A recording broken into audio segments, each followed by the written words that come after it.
তার জন্য মাহফিলের কর্তৃপক্ষ থেকে সবিনয় অনুরোধ করছি। লিল্লাহি তাকবীর, লিল্লাহি তাকবীর। আসসালামু আলাইকুম ওয়া রাহমাতুল্লাহি ওয়া বারাকাতুহু। আউযু বিল্লাহি মিনাশ শাইতানির রাজীম। বিসমিল্লাহির রহমানির রহিম। আলহামদুলিল্লাহি রাব্বিল আলামিন ওয়াস সালাতু ওয়াস সালামু আলা রাসূলিহিল কারীম ওয়া আলা আলিহি ওয়া আসহাবিহি আজমাইন ওয়া লাকিবাতুল লিল মুত্তাকিন। আল্লাহুম্মা সাল্লি আলা মুহাম্মাদ ওয়া আলা আলি মুহাম্মাদ কামা সাল্লাইতা আলা ইব্রাহিম ওয়া আলা আলি ইব্রাহিম ইন্নাকা হামিদুম মাজিদ। আল্লাহুম্মা বারিক আলা মুহাম্মাদ ওয়া আলা আলি মুহাম্মাদ কামা বারাকতা আলা ইব্রাহিম ওয়া আলা আলি ইব্রাহিম ইন্নাকা হামিদুম মাজিদ।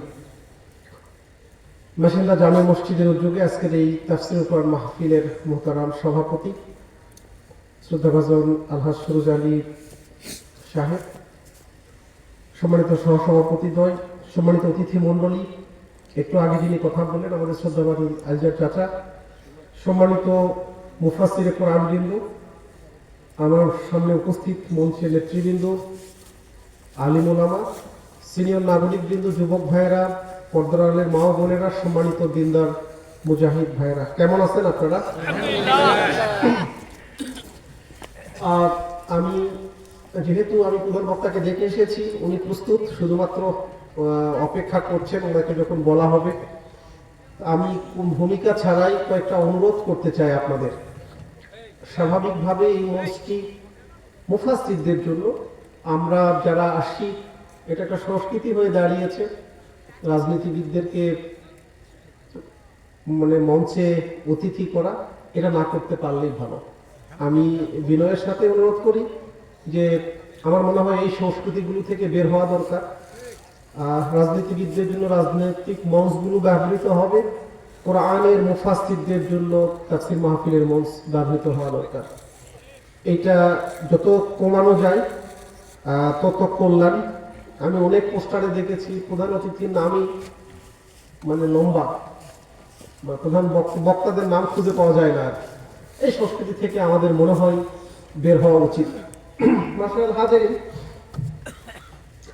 আমি একটা বিষয় আপনারা যারা পত্রিকায় অথবা যুদ্ধনীতি সম্পর্কে একটু জানেন, সিনেমাও ইভেন দেখেছেন, তারা বলতে পারবেন একটা প্রতীকী দৃশ্য। যদি কাউকে যুদ্ধক্ষেত্রে যখন গুলি চালানো শুরু হয়, তখন যখন কেউ এইরকম করে, এটাকে কি বলে? সারেন্ডার। তো এই সারেন্ডারের ব্যাপারে আন্তর্জাতিক আইন হচ্ছে আন্তর্জাতিক যুদ্ধ আইন। যত কঠিন যুদ্ধই হোক, কেউ যদি একবার সারেন্ডার করে তাকে আর গুলি করা যাবে না। যদি সারেন্ডারকৃত কাউকে গুলি করে আন্তর্জাতিক যুদ্ধ আইন লঙ্ঘনের দায়ে তাকে শাস্তির মুখোমুখি হতে হবে। দ্যাট ইজ, আত্মসমর্পণ করা মানে নিরাপদ হয়ে যাওয়া। আত্মসমর্পণ করা মানে তাকে বড়জোর ওই যোদ্ধা বন্দী করতে পারে, যুদ্ধ বন্দী হিসাবে তার অধিকার তাকে নিশ্চিত করতে হবে। তো এরকম একটা যুদ্ধে একদিন এক সেনাবাহিনী গুলি চালাচ্ছে, প্রতিপক্ষ বুঝে ফেলছে আর আমি যদি লড়াই করি তাহলে আমি মারা যাব, সে তার অস্ত্র নিচে ফেলে দিয়ে হাত সারেন্ডার করেছে। তখন যিনি গুলি চালাচ্ছিলেন তিনিও গুলি বন্ধ করেছেন, যে যেহেতু সারেন্ডার করেছে তাকে আর তো গুলি করা যায় না। তখন তিনি তার আর্মসটাও একটু নিচুর দিকে করে তাকে বন্দি করার জন্য দড়ি নিয়ে যাচ্ছিল, তাকে ঘেরাও করে বন্দি করবে, হাতে হ্যান্ডকাপ লাগাবে। যখন আত্মসমর্পণকারী লোক দেখলো যোদ্ধা তার অস্ত্র নামিয়ে ফেলেছে, তখন তার পকেটে একটা পিস্তল ছিল। সে ওই যোদ্ধার আর্মসটা নিচে দেখে তার পকেট থেকে দুটো পিস্তল বের করে ঠাস ঠাস গুলি শুরু করেছে। আপনাদের কাছে কি মনে হয়, এর চেয়ে বড় বিশ্বাসঘাতকতা কিছু আর হতে পারে? না।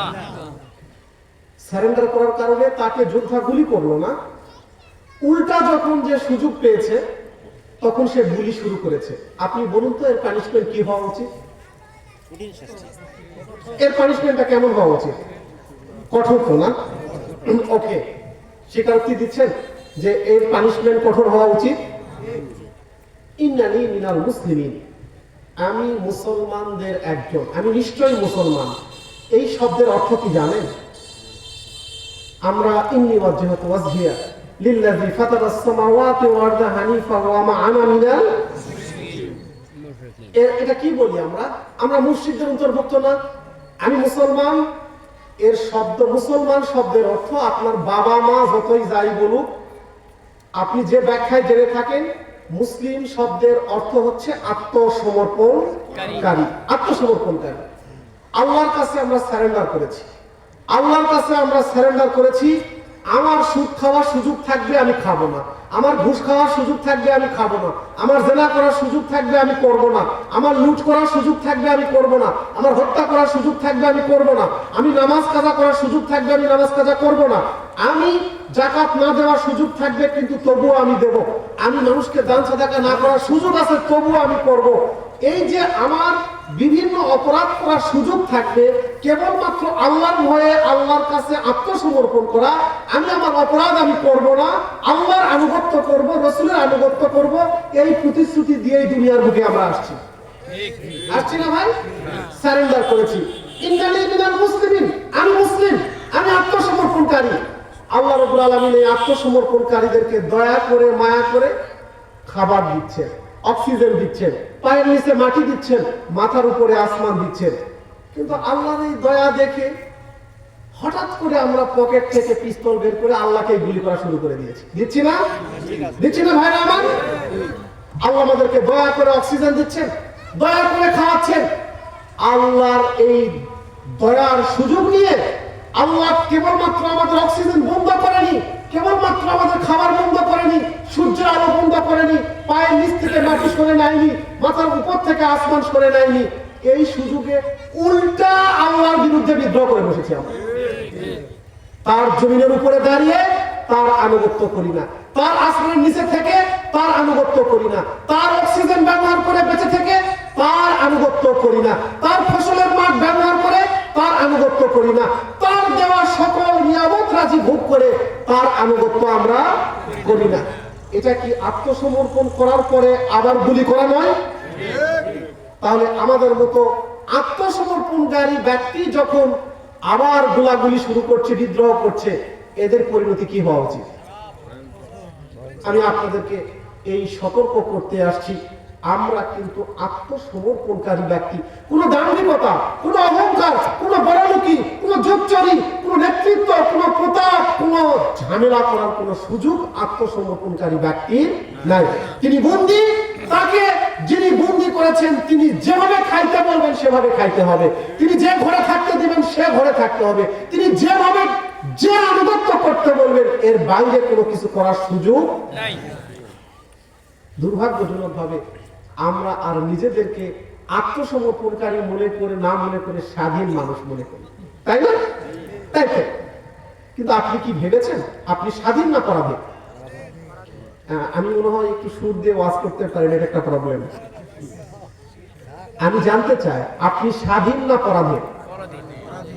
আপনি আল্লাহর কাছে অবশ্যই, আপনার হাতে কোনো অপশন নেই। আপনি 22 ওয়াইজ ইসলাম গ্রহণ করেন নিজে, ঠিক আছে, ইসলাম না গ্রহণ করলেও হতো, কিন্তু করছি। ব্যাপারটা কি এরকম নাকি ভাইরা আমার? আমি মাঝে মাঝে বলি, এই এলাকা কেন, বাংলাদেশের একজন মানুষও যদি আল্লাহকে সেজদা না দেয় তবু আল্লাহু আকবার। তাম দুনিয়ার মানুষ যদি আল্লাহকে স্বীকার না করে তবু আল্লাহু আকবার। আল্লাহর রুবুবিয়তের 0.1 সেকেন্ড কোনো যায় আসে না। আমরা সেজদা দেই আমাদের মুক্তির জন্য। আমরা আল্লাহর আনুগত্য করে আল্লাহকে দয়া করছি না, আমরা আল্লাহর আনুগত্য করে আল্লাহকে কৃপা করছি না, আমরা আল্লাহর আনুগত্য করে আল্লাহকে ইহসান করছি না। ভয়াবহ একটা আযাব থেকে কেবলমাত্র নিজেকে হেফাজত করার চেষ্টা করছি। কিয়ামতের দিন, কিয়ামতের দিন না, কবরে সওয়াল জবাব হওয়ার পরে আল্লাহকে আমরা বলবো, হাত্তা ইজা জা আহাদুহুমুল মাউত ক্বালা রাব্বিরজিউন। মৃত্যু যখন উপস্থিত হয়ে যাবে তখন বুঝে ফেলবো আমার পরিণতি খুব খারাপ। তখন আমি আল্লাহকে প্রস্তাব দিব, রাব্বিরজিউন, ইয়া রাব্বুল আলামিন, আমাকে দুনিয়াতে পাঠিয়ে দেন। কেন পাঠাবেন আপনি? আমি বুঝে ফেলেছি আমার পরিণতি খারাপ, আপনি দয়া করে আমাকে দুনিয়াতে পাঠান। লাআল্লি আ'মালু সালিহান ফীমা তারাক, আমি সেই আমলে সালেহটা করব দুনিয়াতে বেঁচে থাকার সময় যেটা আমি করিনি, আর তা না করার কারণে আজকে আমার জাহান্নামের ফয়সালা হয়ে যাচ্ছে। আমাকে দয়া করে একবার দুনিয়াতে পাঠান, আমি দুনিয়াতে ফেরত পাঠানোর পরে এমন আমল করব আপনি আমার প্রতি খুশি হয়ে যাবেন। আল্লাহ রাব্বুল আলামিন তো এই প্রস্তাবে রাজি হয়ে যাবেন না? আল্লাহ বলবে, আরে বান্দা এত কষ্ট করে ভুল চুক করে যখন আসছে, যাও আর একবার চলে যাও, এবারে ঠিকঠাক ইবাদত করে আসো। সুযোগ আছে ভাইরা আমার। যদি সুযোগ না থেকে থাকে, আজকে এখানেই তওবা করতে হবে। তওবা, তওবা মানে কি? তওবা আরবি শব্দ। তওবা আমরা মুখ দিয়ে, তওবা মানে কি বলেন তো? আস্তাগফিরুল্লাহ রাব্বি মিন কুল্লি যামবি ওয়া আতুবু ইলাইহি লা হাওলা ওয়ালা কুওয়াতা ইল্লা বিল্লাহিল আলিয়্যুল আযীম। এটা করলে তো তওবা হয়ে যায়। এটা যদি 1 কোটি বারো পড়ে, আল্লাহর ওলি সাক্ষাৎ নিমেষে যদি পড়ায়, তওবা ততক্ষণ পর্যন্ত কবুল হবে না যতক্ষণ না আমরা দুটো শর্ত পূরণ করি। নাম্বার 1, অতীত ভুলের ব্যাপারে আল্লাহর কাছে স্বীকারোক্তি দিতে হবে। আল্লাহকে বলতে হবে আমি ভুল চুক করে ফেলছি। 2 নাম্বার, ভবিষ্যতে আর সেই ভুল না করার ওয়াদা করা, আমি আর এই ভুল করব না। এই দুটো শর্ত যদি পূরণ করেন, আরবিতে বললেও তওবা হবে, না বললেও তওবা হবে। বাংলায় বললেও হবে, না বললেও হবে। কিন্তু যত শুদ্ধভাবে আরবিতে তেলাওয়াত করেন, কিন্তু যদি এই 2 শর্ত পূরণ না হয়, কিয়ামত পর্যন্ত আল্লাহর ওলি পীর গাউস কুতুব যদি এসে এখানে তওবা পড়ায়, সেই তওবাতে আল্লাহর কোনো যায় আসে না। ভাইরা আমার, আমি সবসময় আপনাদেরকে সতর্ক করি, এটা আমার দায়িত্ব। কিয়ামতের দিন আমাদের হাতে আমলনামা ধরিয়ে দিয়ে বলা হবে, ইকরা, পড়ো, এই তুমি আজকে পড়ো, কিতাব তোমার কিতাব, তুমি দুনিয়াতে যা করে আসছো তুমি এখন পড়ো। কাফা বিনাফসিকা ইয়াউমা আলাইকা হাসিবা। আজকে কিয়ামতের দিনে তোমার জান্নাতে যাওয়া উচিত না জাহান্নামে যাওয়া উচিত, তুমি বলো আজকে। তোমার হিসাবের জন্য তুমি যথেষ্ট। তুমি এটা পড়ে পড়ে বলো তোমার পরিণতি আজকে কি হওয়া উচিত। সেদিন আমরা বলবো, ইয়া লাইতানি, হায় হাতাব, ইয়া লাইতানি কুনতু তুরাব। হায়, আজকে যদি আমি মানুষ না হয়ে মাটি হতাম, তাহলে আমি বেঁচে যেতাম আজকে। ভাইরা আমার, আমি আপনাদেরকে অনুরোধ করি, নিজেকে অতি চালাক, অতি বুদ্ধিমান, অতি মেধাবী যেন আমরা মনে না করি। একটু 120 মণ আলু তৈরি করতে পারি বলে নিজেকে খুব চালাক মনে হয়। 30 মণ 25 মণ ধান উৎপাদন করতে পারি, নিজেকে খুব চালাক মনে হয়। আল্লাহর জমিনের উপরে দুনিয়ার সব হিসাব নিকাশ বুঝি। কেমনে বাচ্চাকে চাকরি দিতে হয়, ভালো স্কুলে পড়াতে হয়, ভালো খাবার দিতে হয়, ভালো পোশাক দিতে হয়, খালি বুঝি না আল্লাহর আনুগত্য কিভাবে করতে হয়। এই কথা বললেই, না না না, আমি তো উনি, আমি কিছু বুঝি না, আল্লাহ হুজুরদের কাজ কর। আর হুজুররা কথা বললে, হুজুরদের ব্যাপারেও বলা হয়, হুজুররা কি আর দুনিয়াদারি বুঝে? সব হুজুররা চেয়ারম্যান নাকি, এমপি মন্ত্রী? হুজুররা আরবি মাদ্রাসায় পড়ছে, 2টা আয়াত জানে, 3টা হাদিস জানে, খালি চান্স পাইলে জান্নাতের লোভ দেখায় আর চান্স পাইলে জাহান্নামের ভয় দেখায়। আমার মতো কি ব্যবসায়ী হুজুররা? নিজেকে আমাদের খুব মেধাবী মনে হয়। কিয়ামতের দিন প্রমাণিত হবে হুজুররা সালা নাকি আমরা সালা। কিয়ামতের দিন প্রমাণিত হবে। যদি আপনি বিশ্বাস করে থাকেন কিয়ামত ঘটবে, ওই দিন প্রমাণিত হবে সালাক আমরা 120 মণ বিঘা প্রতি আলুওয়ালা নাকি আল্লাহর পথে ডাকা আল্লাহর ওয়ালা, প্রমাণিত হবে ইনশাআল্লাহ। আমি সবসময় বলি একটা কথা, আপনার যদি দেখেন যুদ্ধক্ষেত্রে গোলাগুলি চালাইলে 2টা অপশন, আপনি জিততেও পারেন, হারতেও পারেন। তো যোদ্ধারা কিন্তু গুলি চালায় জেতার জন্যই না, জেতার জন্য। কিন্তু আপনি কি মনে করেন, আপনি আপনার যে জীবনের যুদ্ধে আছেন, সেই যুদ্ধে আপনি যত বড় যোদ্ধা হন, যত বড় টাকাওয়ালা হন, ও এমপি হন, মন্ত্রী হন, প্রধানমন্ত্রী হন, জজ হন, ব্যারিস্টার হন, জীবনের খেলায় আপনাকে পরাজিত হতেই হবে।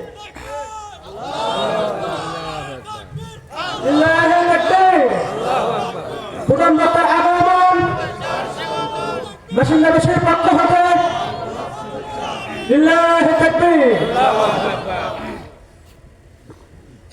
যে আমাদের সম্মানিত প্রধান বক্তা ইতিমধ্যে আমাদের মাঝে উপস্থিত হয়েছেন, আমি বিদায় নিচ্ছি আপনাদের কাছে একটা আকুতি জানিয়ে।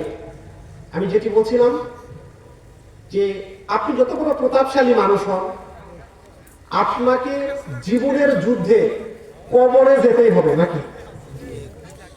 ভাই আমি কি 2-3 মিনিট বলবো আপনাদের? কষ্ট পেয়েছেন? যদি এই সুযোগ থাকে, আপনাকে মৃত্যুকে পরাজিত করার কোনো সুযোগ থাকে, তাহলে আপনি দুনিয়াতে খেলতে থাকেন, যতটুকু খেলার আছে, যত প্রতাপ আছে প্রদর্শন করতে থাকে। কিন্তু যদি আপনি মৃত্যুকে পরাজিত করতে না পারেন, তাহলে পরাজয় স্বীকার করে পরাজিত মানুষের চরিত্র যেমন হওয়া দরকার তেমন হওয়া উচিত। এই আপনি যে পরাজিত মানুষ, পৃথিবীর কোন শক্তি মৃত্যুকে পরাজিত করতে পেরেছে? মুঈদ বিন আব্দুর রহমান নামে একজন আল্লাহর ওলিকে প্রশ্ন করা হলো, আপনি যদি বুঝতে পারেন এখন থেকে 2 ঘন্টা পরে মৃত্যুবরণ করবেন, আপনি কোন আমলটি করবেন? মুঈদ বিন আব্দুর রহমান বলল যে, কেন এই প্রশ্ন করছো? বলল, আপনার কাছ থেকে উত্তর জেনে আমি মৃত্যুর আগের এই শেষ সুন্দর আমলটা করতে চাই। তার আগে 2-3 জন সাহেবকে বলা হলো, মৃত্যু যদি আপনি বুঝতে পারেন কিছুক্ষণ পরে আপনি কি করবেন? তখন কেউ বলল, আমি তওবা করব, কেউ বললেন আমি সেজদায় পড়ে যাব, কেউ বললেন আমি ঋণ মুক্ত হয়ে যাব। কিন্তু মুঈদ বিন আব্দুর রহমান একটা চমৎকার উত্তর দিয়েছিলেন। তিনি বললেন, আমি যদি বুঝতে পারি কিছুক্ষণ পরে আমি মারা যাব, আমি এমন বিশেষ কোনো আমল করব না যেটা আমি নতুন করে তোমাকে বলব। ছাত্র অবাক হয়ে গেল, কেন ওস্তাদ, আপনি কেন বিশেষ আমল করবেন না, একটু পরে আপনি মারা যাবেন? মুঈদ বিন আব্দুর রহমান বললেন, আমি যখন ফজরের নামাজ পড়ি তখন ধরে নেই এটাই আমার জীবনের শেষ ফজর নামাজ। সুতরাং আমি সেইভাবে ফজর পড়ি যেন আর কোনোদিন ফজর পাবো না, সেটা মাথায় রেখেই পড়ি। আমি যখন জহর পড়ি শেষ জহর মনে করি, আমি যখন মানুষের সাথে সাক্ষাৎ করি শেষ সাক্ষাৎ মনে করি, আমি যখন ঘুমোতে যাই শেষ ঘুম মনে করি, আমি যখন ঘুম থেকে জেগে উঠি শেষ ঘুম জেগে ওঠা মনে করি। এজন্য আমার জীবনের প্রত্যেকটি কাজকে এইভাবেই আমি করি যেন এটাই আমার শেষ কাজ। মুমিন জীবনের দর্শনটা এটা হওয়া দরকার, মুমিন জীবনের দর্শনটাই এটা হওয়া দরকার। আল্লাহ আপনাদের সবাইকে মাফ করে দিন, আল্লাহ আমাদের সবাইকে মাফ করে দিন। একটা আয়াত তেলাওয়াত করে বিদায় নিয়ে যাচ্ছি। আল্লাহ রাব্বুল আলামিন বলছেন, দুনিয়ার মানুষ খুব বেশি নিজেকে মেধাবী মনে করো, জুয়িনা লিল্লাযিনা কাফারু হায়াতিদ দুনিয়া, এই হায়াতে দুনিয়াতে তোমরা যদি আল্লাহর বিধানকে অস্বীকার করো, তোমাদের কাছে দুনিয়াতে অনেক কিছু দিয়ে দিব, ক্ষমতা প্রতাপ টাকা সম্পদ সব দিয়ে দিব, এত বেশি পাবা, দুনিয়া এত আকর্ষণীয় তোমার কাছে হবে। ওয়া ইয়াসখারুনা মিনাল্লাযিনা আমানু, ঈমানদারদেরকে তুচ্ছ তাচ্ছিল্য করতে ইচ্ছে করে। ঈমানদারদের ব্যাপারে প্রশ্ন উঠবে, এদের সাথে আল্লাহ নাই, থাকলে তো ক্ষমতা দিত, থাকলে টাকা দিত। কিন্তু আল্লাহ বলছেন ওয়াল্লাযিনা তাকা, কিন্তু যারা আমি আল্লাহকে ভয় করবে, আমি আল্লাহ ওয়াদা করছি দুনিয়াতে কোন টাকা পয়সা সম্পদ ক্ষমতার মালিক হলেও ফাওকাহুম ইয়াউমাল কিয়ামা, আমি আল্লাহ তাকে কিয়ামতের দিন সম্মানিত করব। আপনারা কিয়ামতের দিন পেতে চাই না ভাই আমরা? আল্লাহ, সুতরাং দুনিয়াতে বিপদ আপদ মেনে নিতে হবে, কারাগার জেল জুলুম নির্যাতন সব মেনে নিতে হবে, কিন্তু তার বিনিময়ে আখিরাতে আল্লাহ আমাদেরকে সম্মানিত করবেন ইনশাআল্লাহ। আমি মাসিন্দাবাসীকে অসংখ্য ধন্যবাদ জানাই আজকে আমাকে আমন্ত্রণ জানানোর জন্য। আপনাদের জন্য দোয়া করছি, আল্লাহ যেন আমাদের সবাইকে ঈমান এবং তাকওয়ার উপর থাকার তৌফিক দান করেন। আল্লাহ হাফিজ। আসসালামু আলাইকুম ওয়া রাহমাতুল্লাহি ওয়া বারাকাতুহু। শুকরান জাযীলা।